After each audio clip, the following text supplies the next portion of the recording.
Fico feliz por você estar interessado no estudo das Escrituras e hoje eu vou fazer um estudo um pouco diferente a respeito da lei, das leis que foram estabelecidas no Velho Testamento. Deus estabelece várias leis. Essas leis são importantes porque elas tinham uma aplicação muito maior do que apenas para aquela circunstância, ou seja, elas iam se tornar didáticas para o plano da redenção. Uma das leis que a gente bem conhece, que a gente tem um conhecimento mais profundo, é, por exemplo, uma das leis cerimoniais da Páscoa, que foi instituída por Deus no Velho Testamento, justamente quando o povo é liberto do Egito. Então simbolizava a libertação, né? Aí tinha-se a morte do Cordeiro Pascal, que isso aí representava Jesus, e também o sangue foi passado sobre o umbral da porta, justamente livrando da morte as pessoas que tinham passado o sangue sobre a porta.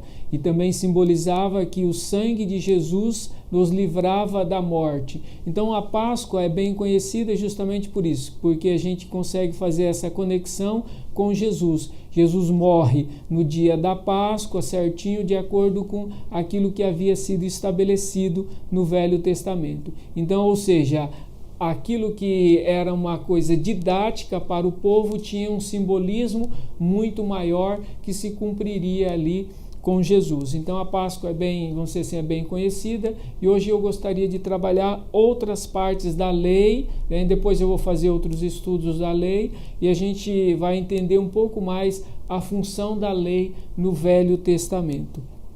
E eu gostaria de ler um texto em Hebreus, em Hebreus, porque aí a gente vai voltar para a lei e Paulo vai explicar um pouco a respeito dessa questão, ou seja, a aplicação do cerimonial com relação à salvação. Então, está em Hebreus capítulo 10. Hebreus capítulo 10. Abra sua Bíblia em Hebreus capítulo 10.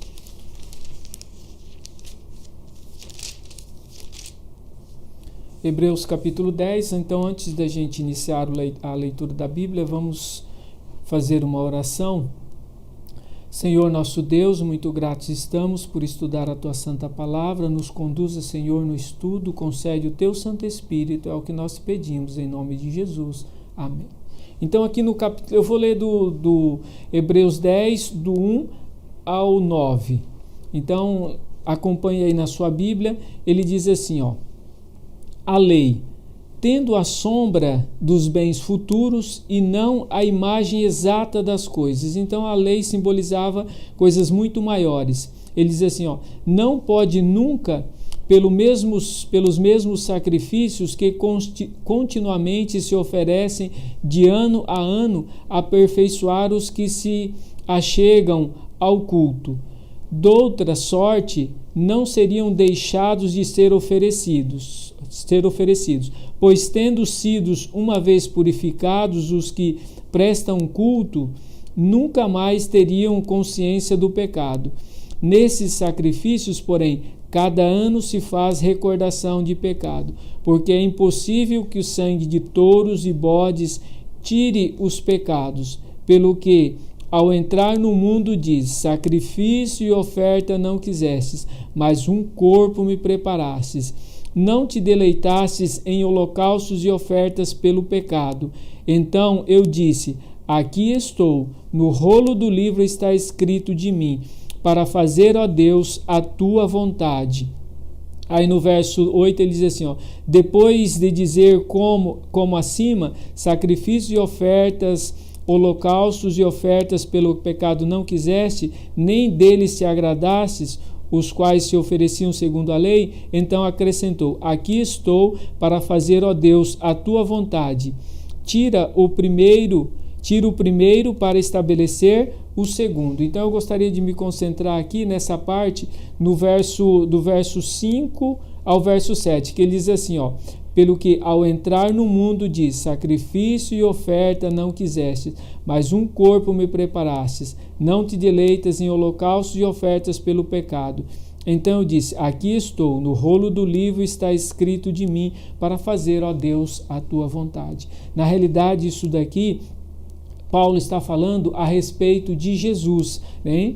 Que quando o sacrifício era feito, ele não poderia resolver o problema do pecado. Precisava-se de uma oferta muito maior, que era na realidade Jesus Cristo. E Deus, aqui Jesus dizendo para Deus, né? Sacrifícios e oferta não quiseste, mas um corpo me preparastes. Na realidade, Jesus assumiria a forma humana. Esse seria o preço pela nossa salvação. Por isso que ele diz assim, ó: pelo que ao entrar no mundo diz, sacrifícios e oferta não quisestes, mas um corpo me preparastes. Então ele está se referindo a Jesus Cristo, ao sacrifício que Jesus Cristo faria para a salvação da humanidade. É interessante que Paulo, quando ele fala a respeito desse texto, ele utiliza o que está escrito em Salmos 40, versos 6 e 7. Esse verso 5, 6 aqui, ó, e 7, eles estão colocados em Salmos 40, 6 e 7. Só que Paulo aqui, ele exclui uma informação importante, que talvez não era o foco dele, mas eu gostaria de ler com você Salmo 40, versos 6 e 7. Ele estava falando apenas do sacrifício aqui, né? E Salmos 40, versos 6 e 7. Salmos 40.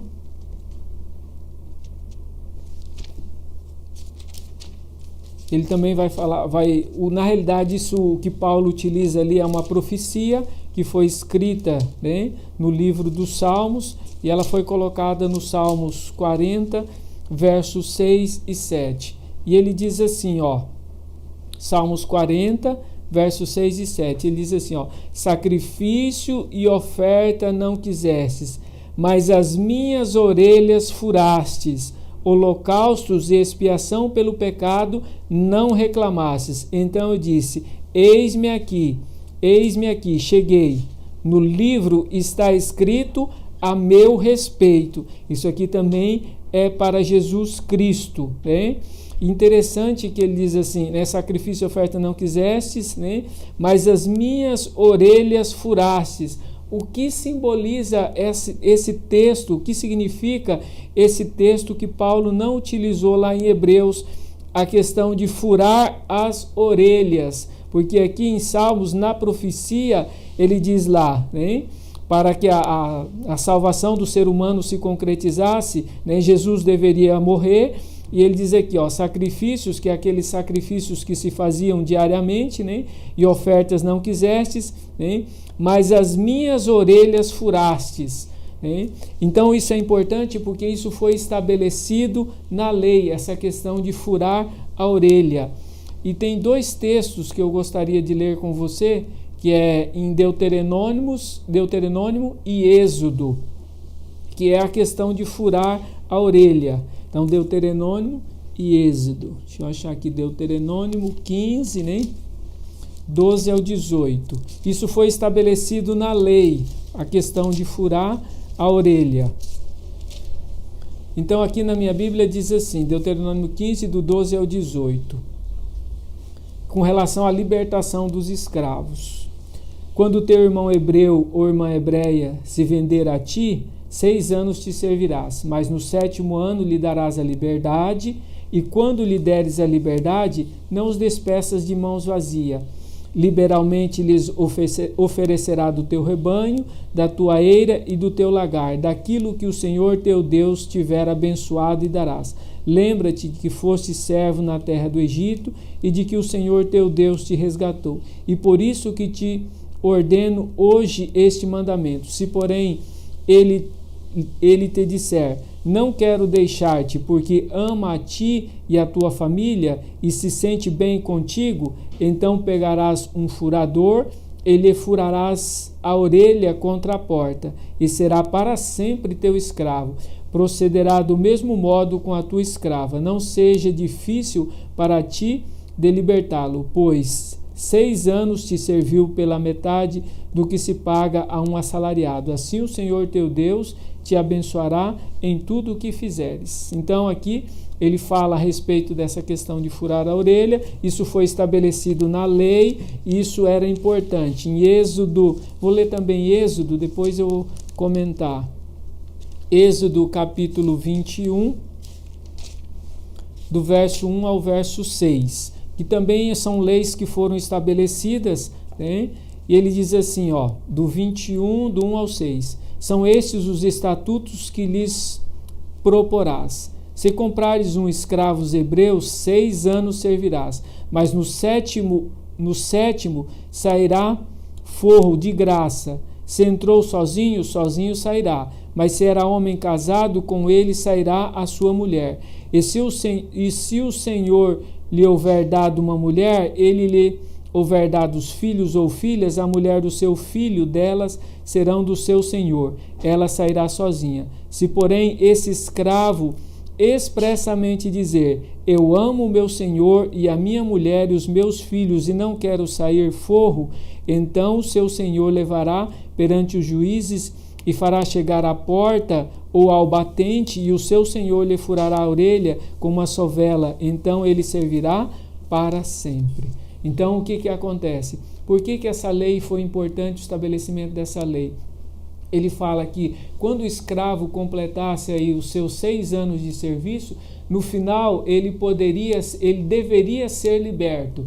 Então, se ele dissesse assim, olha, eu não quero ir embora porque eu amo o meu Senhor, gosto de ficar aqui na casa do meu Senhor, ele poderia ficar, ele poderia permanecer. Ele era levado, ele era furado a orelha e ele poderia agora permanecer para sempre na casa do seu Senhor. Como isso se aplica a Jesus Cristo? Na realidade, o que acontece? Por que essa lei foi importante? Porque essa lei foi estabelecida para que ela se cumprisse em Jesus Cristo. Quando Jesus Cristo vem a esse mundo, por isso que ele diz, sacrifícios e oferta não quisestes, um corpo me preparaste. Esse um corpo é porque Jesus ficaria para sempre ligado ao ser humano. Ou seja, quando ele morre na cruz, na realidade, quando é que Jesus morre? Jesus morre quando ele deixa o céu. Ele passa ali um período, ele aguarda, em Apocalipse fala que ele morre na fundação do mundo. Ele fica por 4.000 anos esperando o cumprimento dessa profecia. Ou seja, ele aguarda como se fosse no corredor da morte para que isso viesse a se cumprir. E isso só se cumpriria 4.000 anos depois. E aí o que acontece com Jesus? O ato dele furar a orelha é porque ele ficaria para sempre ligado ao ser humano. Por isso que quando ele ressuscita, o que acontece? Ele toma o cuidado de dizer, olha, você pode tocar aqui nas minhas mãos e ver que esse sou eu. E quando Jesus está sendo elevado ao céu, os anjos também tomam o cuidado de dizer, olha, esse Jesus, da mesma forma que você está vendo, ele vai retornar. Esse foi o preço da minha e da sua salvação. Ou seja, Jesus deixa de ser o maior no céu para que ele se torne o menor. Ou seja, esse é o ato de furar a orelha, ou seja, ficar para sempre ligado à casa do seu Senhor. Ou seja, Jesus fica para sempre ligado ao ser humano. Por isso que aquelas marcas que ele tem na mão, aquilo ali vão acompanhá-lo para sempre. Por isso que no céu o maior se torna o menor. E esse foi o preço da nossa salvação.